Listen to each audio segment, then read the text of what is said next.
Fabien Asali pour Molingani Tanga Masolo. Bouk.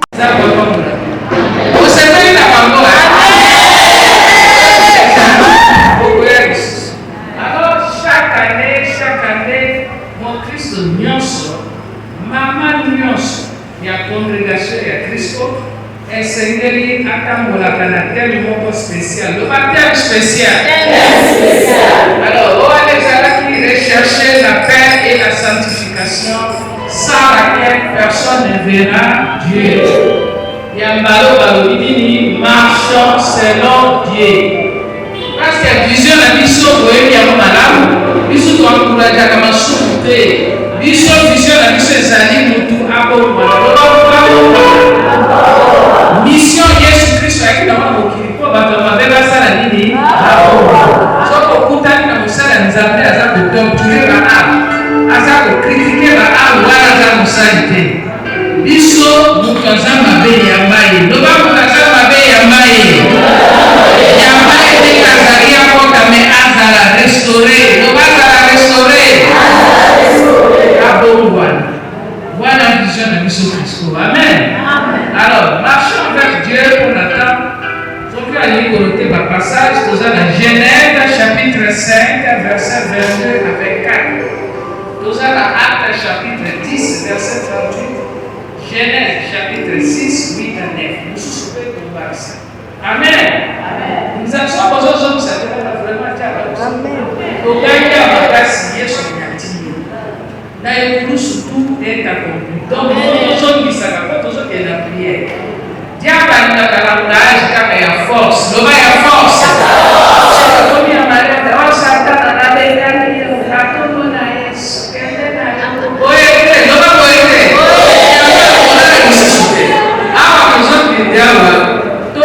très bien, on a su la comme ça, la prière, il y a café.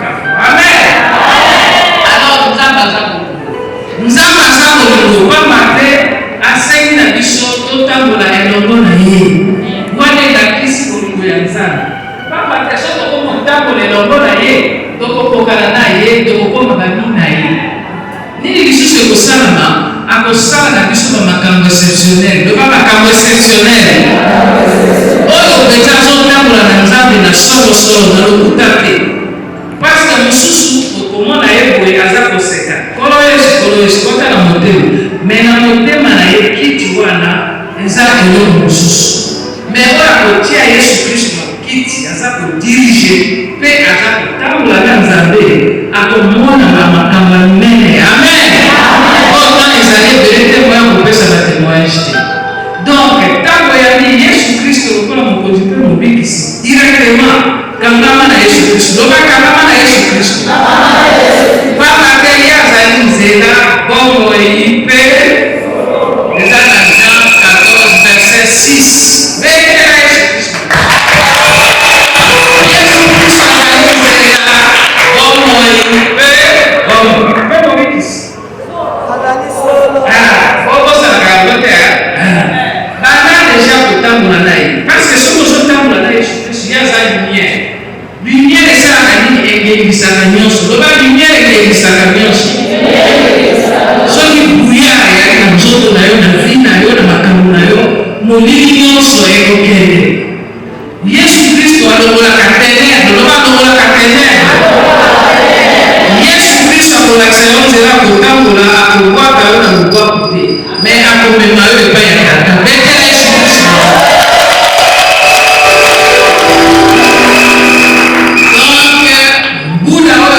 Décision tina mars, je crois avant mars, elle nous suit ce problème. Bisu to kanani kaka na nzambe. To kotambola na bakata kisite, to kotambola na bamala bute, to kotambola lelo ko susute, na nzambe ko susute me to kotambola kaka na yemo ko le véritable nzambe o akilaki mukolo pe na se. Betela Yesu Kristo. Alors nous avons des exemples belés. Nous avons des exemples belés dans la Bible. Nous avons des exemples de Noé. Noé n'est comme la bambo au sauté les cailles. Ne pas au sauté les cailles. Donc, moi, il a quitté. Mon beau sauté, ça va venir à table ou à la somme. Même Noé, ça va qui est fort. À ça, il faut dire Babylone. À ça, il faut dire Pédolan. Dès que ça va, il y a une décision pour t'amener. Tant que tu juste et puis intègre. Moni qui a pas fait la maté à Noé, ça n'a qu'à kaka, boni petola, le pas boni petola, bonia, boni kamasu, bon sérieux, c'est la base vraiment, ça toujours là. Mais oui, l'histoire, vous avez que c'est quand il faut être. Et à la maison, vous dites qu'on doit papa Noé, papa, si vous direz trop tard, tant que vous allez faire basi baka. Mais il y a au moins à sauver qui génération mobile. Il y a longtemps qui vote à la sixième génération mobile. Ils allaient qui sauver au moins de la beauté. Amen. Alors, quand vous allez sur Enoch paye à Tambourani Namza. Oui, ça va passage clé aux autres extrémistes, mais on va confirmer que vous avez la Bible à Tambourani Namza. Donc, au moins, on a la Genèse chapitre 5, verset 22 à 24. Donc, autant traiter qu'on attend. Mais moi, vous avez la libéré, vous êtes. Et au autant d'abord, au monde a été commandé à Tambourani Namza. Et puis, il y a Enoch. Enoch, nous avons une autonomie exceptionnelle. Enoch a pu faire le coup la mission de Boéter. Enoch a accueilli la joie. Donc, les amis sécurité sont aux amis. Tant qu'on a la maison de la solo, beaucoup de la faveur. Le faveur, les amis, faveur les grâce. Ça veut dire au moment où on mérite. Mais nous avons besoin de ça dans ma caméra. Nous sommes dans ma caméra aussi. Ma porte est juste pour ma la pété. Le ma porte est pour ma la pété. Ma caméra n'a pas de pour la pété. Il y a une balle à la pété. Bien sûr, la pété.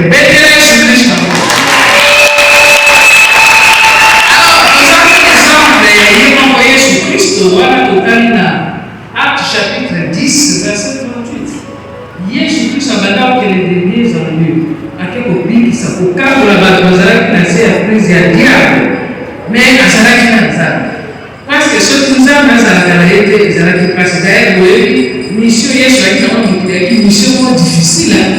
Quand on va projeter une image, à taille et côté de nous, va plus. Oui, numéro 25. Aussi comme on a.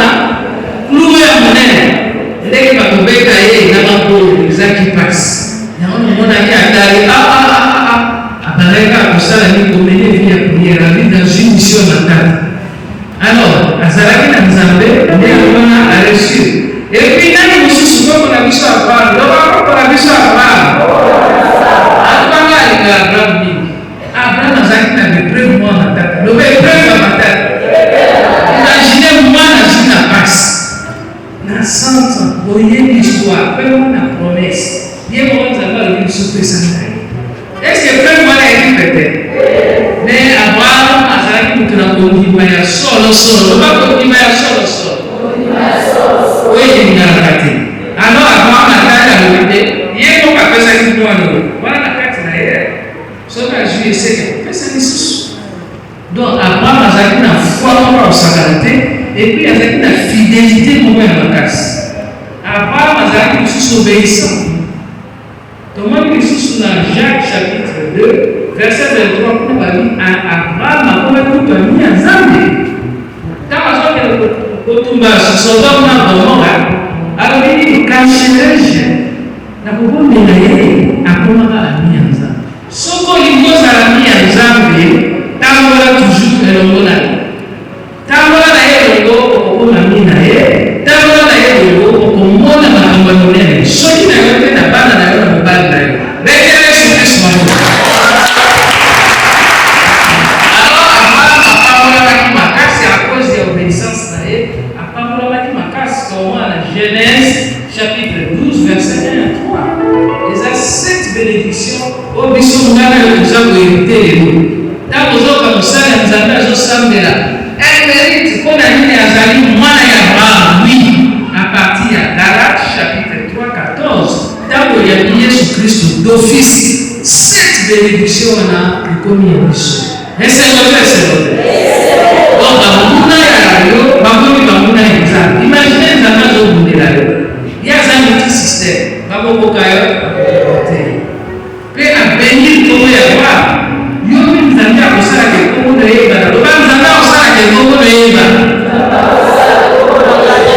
Alors, bato bazoluka bénir Abraham, nzambe bazobénir bato. Yango mama soko moni moto aza na biloko na ye. Moto asimbi biloko na ye ozokoma te esalaka priere. Seigneur, touche bato wana mpe bénir bango kai na biloko wana vite epai na bango.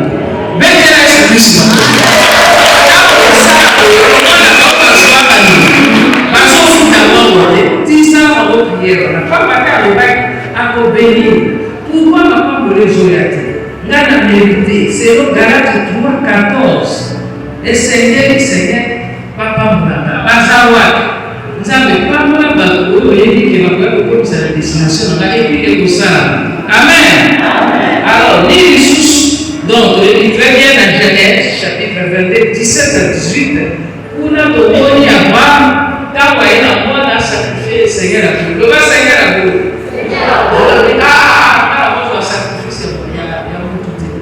na place ya mwana Abraham toyebi yango bien apesaki meme oyebe otaka bible te.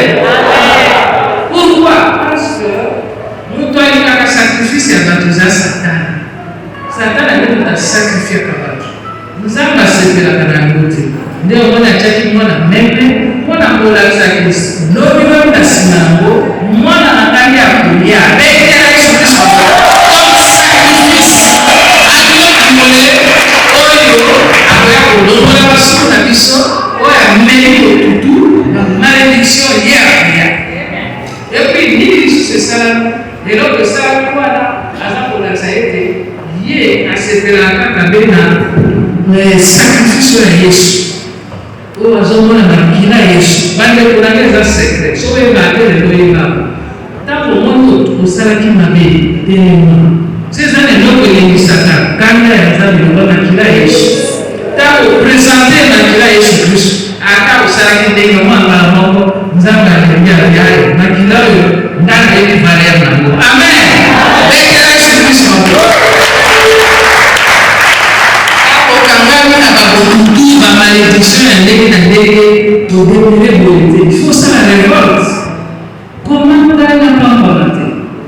Il faut osala mwa constat ndenge mama Brigitte alobaki andekona kosala boeste tolobaki tosalaka mais sur les plans spirituels soki omoni mbula esimbi sala mpe mwa nini na yo banda kotala yo moko opamboli ndenge spirituellement matériellement bana na yo bapamboli nini mobali na yo libota na yo. Amen. Yesu Kristo afutami donc tokoki kodemere lisusu te na se ya boku ya satana na se ya botutu. Amen. Alors sikoyo eza na bokoloba po totambola na Nzambe seke tosala nini mpona kotambola na Nzambe eza makambo mosusu ifo otika loba eza makambo ifo natika mpe eza makambo ifo osala. Alors ya premier point wana mpe yango te point ya liboso il faut kosala la volonté de Dieu, faire la volonté de Dieu.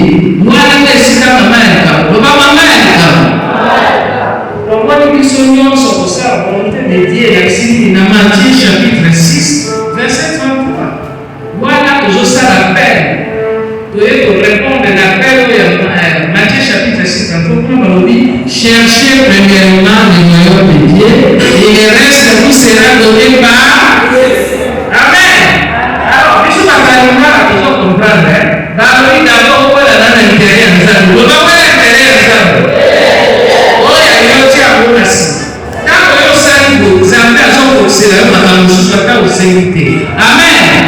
nakati batémoigne eza ebele bato mosusu bakoma na niveau ata asengi eloko wana te se ekomeli ezelela yo parceke okanisaka Nzambe ozoservir Nzambe ozosalela ye ata na lobi o alors Nzambe sikoyo azwi kosala azopesa yo mapambo bekela Yesu Kristo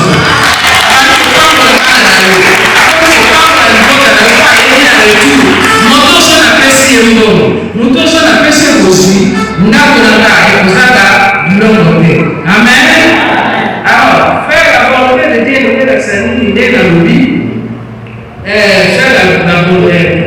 faire de Dieu sa priorité elobi yango déjà mais Paul ayebisi biso na Galates chapitre 2 verset 20 alobi ngai ce n'est plus moi qui vis, mais c'est Christ qui vit en moi.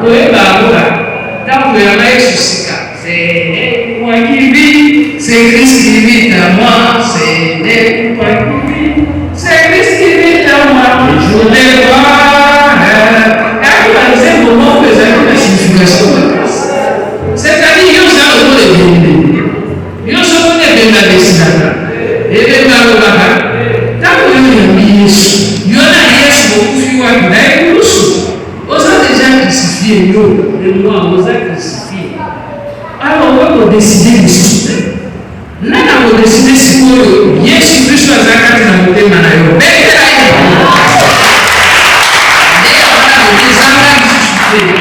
Unazaraki tunamilangwa zamu tunaikogo taba feti ya kufarendo kile kustafi uweze ese na kuyo kuta na kala leo tuzaba kana makanda na kana bastafi nete na Yesu Kristo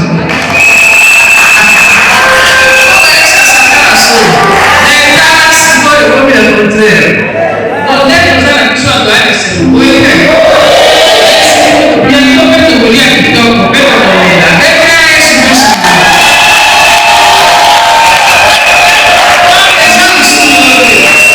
Kama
biso kaka aboni moto yebi Yesu azali tozongela nanu tosala koboya ye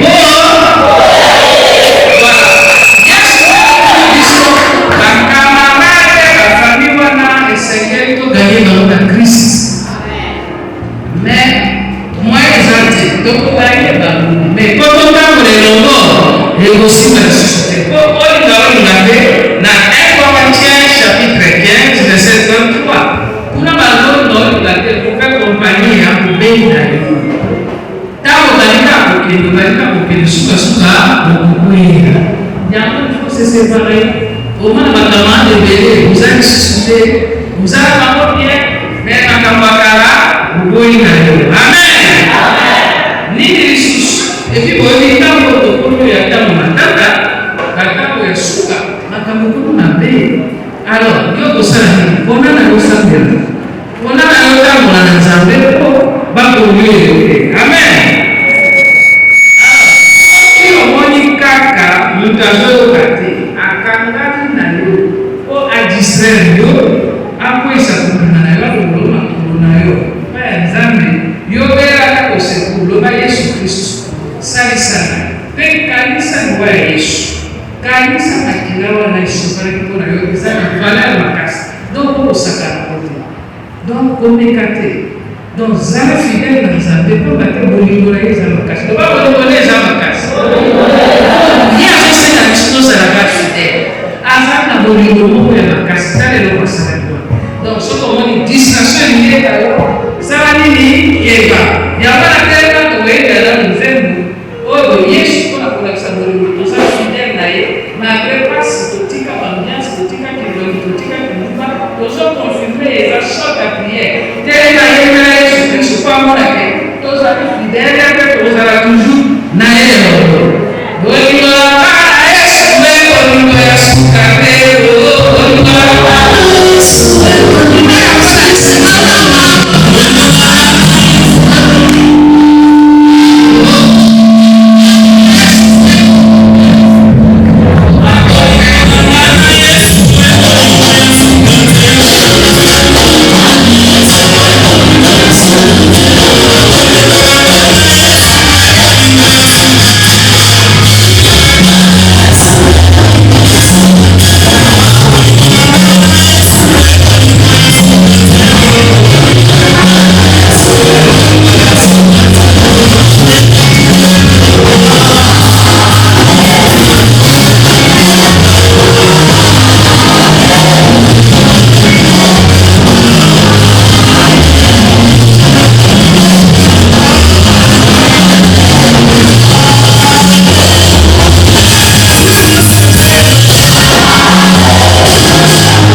jeûne et prière. Vous avez toujours dans montagne, dans la montagne.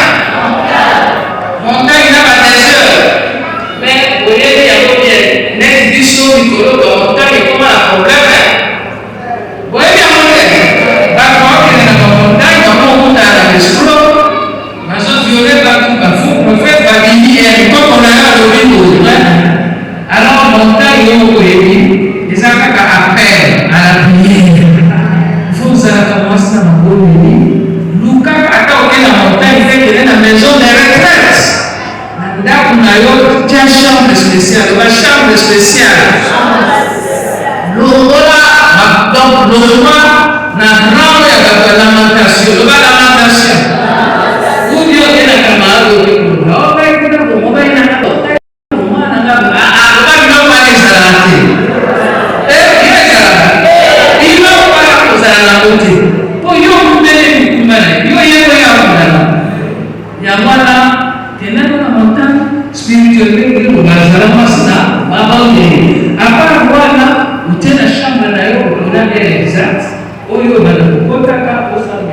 Amen. Alors, l'église.